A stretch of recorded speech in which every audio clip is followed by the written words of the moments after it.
Les syndicats des services des finances publiques estiment cette évasion fiscale entre 70 et 80 milliards d'euros par an.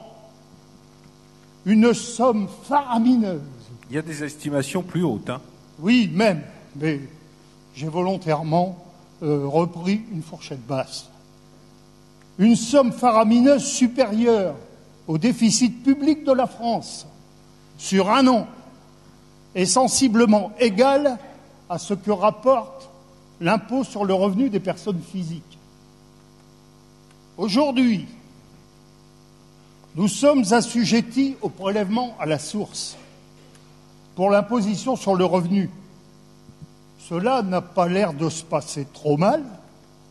Pourquoi n'en serait-il pas de même pour le reste de la fiscalité ?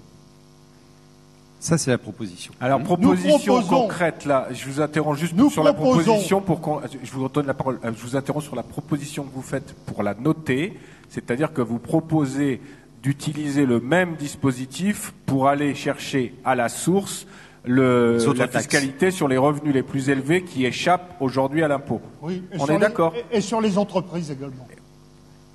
Nous proposons que l'État recrute de nouveaux fonctionnaires des finances publiques dont le rôle serait de traquer les fraudeurs pour récupérer le montant de cette évasion fiscale dont tout le monde aujourd'hui s'accorde à reconnaître l'existence et l'ampleur. Ces emplois seraient éminemment rentables pour le pays et se trouveraient être très rapidement amortis. Cette fiscalité pourrait dans l'avenir faire l'objet, elle aussi, d'un prélèvement à la source, je viens de le dire, permettant d'obtenir de nouveaux moyens nécessaires et indispensables aux services publics de qualité dont notre pays a besoin. Et pour être complètement juste, quand on a pris autant aux plus faibles et aux moins fortunés, il convient de rétablir sans tarder l'impôt de la solidarité sur la fortune. Ils ont raison.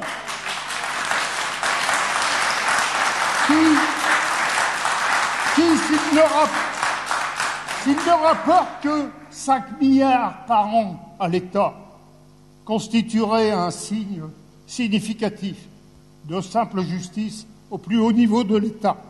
Merci, monsieur. Merci, monsieur.